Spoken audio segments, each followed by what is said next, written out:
I don't know why I always have like my best ideas for videos like when I'm fresh out of the shower. It's probably because when my body is relaxed, my brain is relaxed, and when my brain is finally relaxed, I'm not overthinking video ideas. And then finally an idea comes to me. It's magic. It's almost like you're supposed to calm down. Oh my God.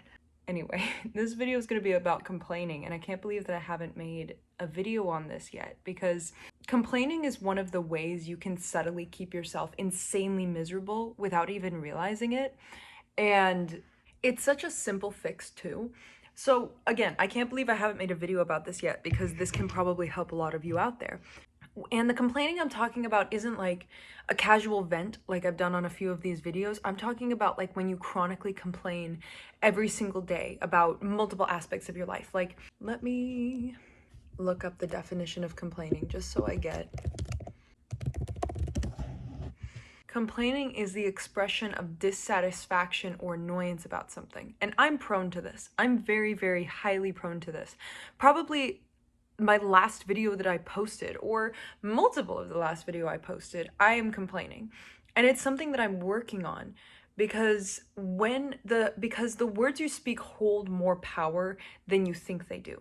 And all of us discount the power of words so much, to the point that we are extremely careless with how we go about speech and communication. The words we speak have more power than we think we do. And there was a study done on plants. So they did studies on plants, and these were to say that plants can understand vocal language, but this can also be a very good representation of the power that speech has over not only you, but those around you. Because when you say things out loud, not just rolling around in your brain, but saying it out fucking loud, there's like, has a bigger effect than if you just think it. Because obviously, like, if you're mad at a person and you're thinking about your anger towards them and you're thinking about how mad at them, it's different than like yelling at them. You know what I mean? It's like a transfer of energy. So, okay, back to my point and this experiment on plants. There were these plants that they did experiments on. One, they said very positive speech to, and the other, they said very negative speech to. And the plants that had loving words shown to them bloomed, blossomed, they became these beautiful plants. And the plants that they said negative things to died, and had extreme signs of stress in the ones that didn't die. Words have more meaning than we think they do. And the words that exit our mouths not only have an effect on us, they have an effect on everyone around us. So if you are complaining 24/7, no one wants to fucking be around you. And this isn't about social inclusion or like, oh, you should want to fit in, so you should stop complaining. Because like I said, sometimes you need a shoulder to cry on. You need to say out loud what you are feeling inside. But if you are constantly and consistently talking about how horrible your life is and how everything's awful and how, oh my God, this is going on and it's the worst thing in the world, and I can't believe this, and I hate life, and I hate myself, and I hate everyone. What the fuck are you doing? Like, what the fuck are you doing? And again, I do these videos for myself. I'm yelling at myself right now also. The words you say put energy into the world. The words you say have power over other people. And this is not just like a spirituality thing. This is an actual like scientific fucking fact. Our words will kill fucking plants. Our words will kill fucking people. Our words will kill ourselves.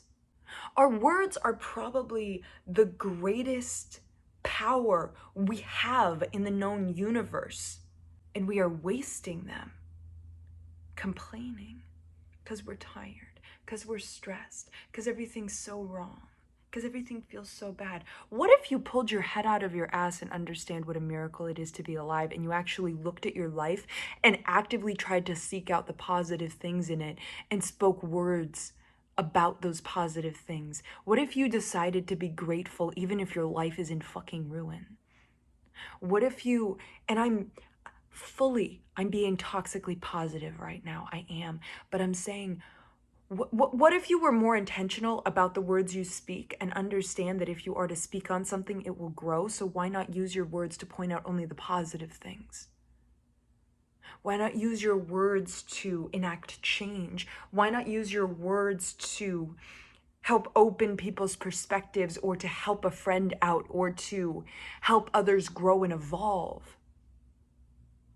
Why would you use your words to complain about things that don't fucking matter? Be more intentional about how you speak, because it affects more than you. And complaining is not only bad for the people around you, it is also bad for you. Because sometimes having a vent is important, like just getting something off your chest, just saying it out loud to another person, just saying like, hey, I'm going through this, this is happening. But when you are constantly complaining more than you are listing the good things that are happening in your life, this is when things start to go south. Because whatever we say is what our brain focuses on. Whatever our brain hears, sees, senses, is what it focuses on.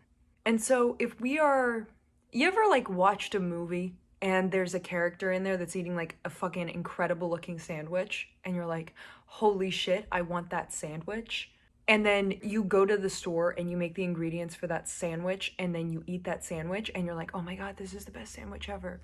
Because we're very easily influenced by the environment around us simply because it gets stuck in our subconscious. I like to think of our subconscious as kind of like a spider web of everything we consume. So if we're watching very violent things all the time, there's going to be violence in that spider web of our mind. If we're watching very positive motivational content 24/7, that's what's going to be in our mind. If we're watching a lot of very brain rotty content, that's what's going to be in our subconscious. And I like to think of our subconscious kind of as like the spider web that lays over our actual brain, like our actual consciousness.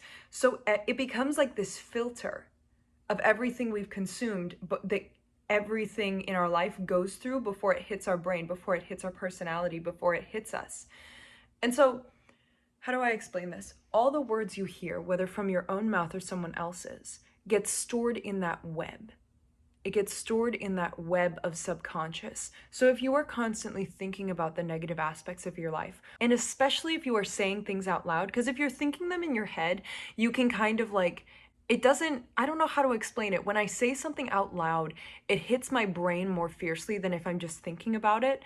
It's like when I finally do speak it out loud, it's almost like I am putting it out into the universe somehow. I don't know how to explain that, but I can overthink something all I want, but the second I start thinking out loud is when things start happening. Does that make sense? I don't know how to explain that, but for the purposes of this, I'm going to be talking about just complaining out loud. So when you are constantly complaining about something like, oh, my life sucks, everything's horrible, everything's awful, that gets added to the screen of your subconscious. So now everything you consume, whether you have the greatest day in your life, the best day of your life, everything's good, it goes through this subtle screen of everything is horrible, everything is awful, everything is the worst in the world. And the more and more that you give words, give energy, give speech, give time to these subtle thoughts of dissatisfaction that you have with life, this annoyance you have with life, that you constantly feel the need to give energy to, because I know it's a meme, but inside you there really are two fucking wolves. Inside you there's two fucking wolves. The wolf of gratitude and the wolf of pessimism. And these two wolves are within you at any point. And you can choose to either be incredibly pessimistic about the things you are going through, or you can choose to be grateful about the things that you are going to. And really, to completely just like tear apart philosophy, that's it. That's really it. When you go through a situation, you can either be pessimistic or you can be grateful. There's really not any more options. And any other option there is can fall under the umbrella of these two things. Like if you go through an awful situation, you can either choose to look at it as, you know what, everything is falling apart so that it can be rebuilt better. I release this energy and I move on to the next chapter of my life. Everything's going to work out the way that it's going to work out, and I will land on my feet because I can always rely on myself. That's one attitude and mindset you could have. On the other hand, you could say,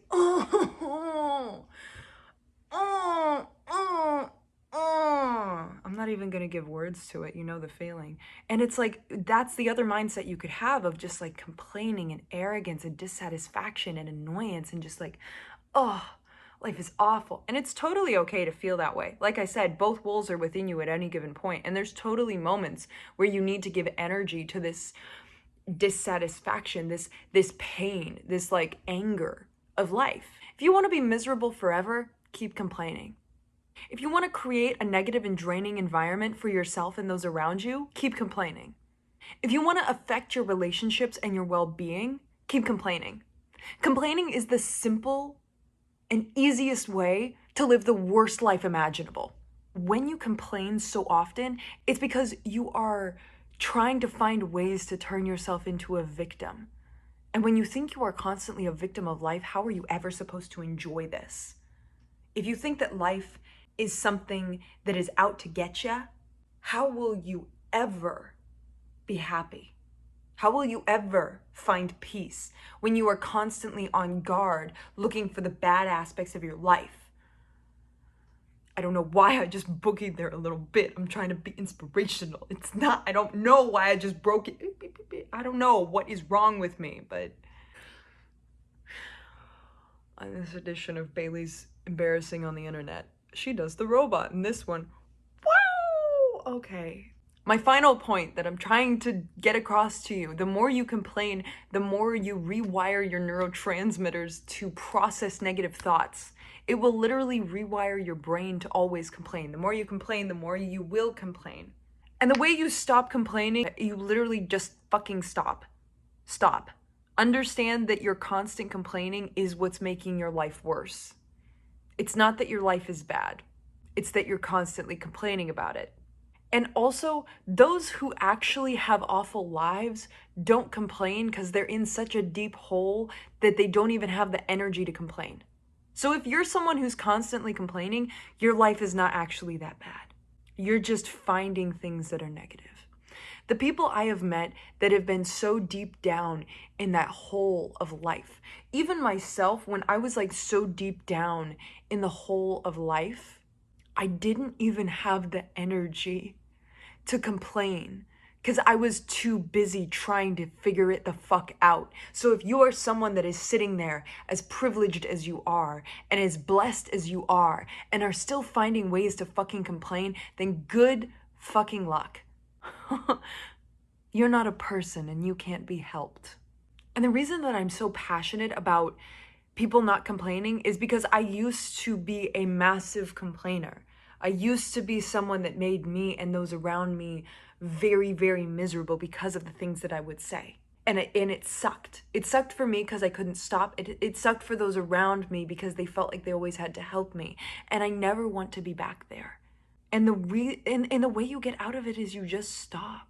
You just fucking stop. So stop complaining. Write a list of 10 things that you are grateful for every single morning. And if you can't find 10 things, look a little harder. Stare a little longer. Look a little deeper. Because I promise you, even people who have some of the shittiest lives out there, even people who are in the depths of hell right now and are trying to crawl their way the fuck out, you can still find 10 things that you are grateful for, because the more you focus on something, the more it grows. The more you speak on something, the more it grows. And I promise you that if you just keep focusing on the positive, you focus on the things you can control, you will be able to get out of the pit of hell you are in. And if you aren't in the pits of hell, then what the fuck are you complaining about? You should write 20 things that you're grateful for. If you're a chronic complainer, write a list of 20 things. I dare you. You need to rewire your brain to seek out the positive things. And that's not toxic positivity.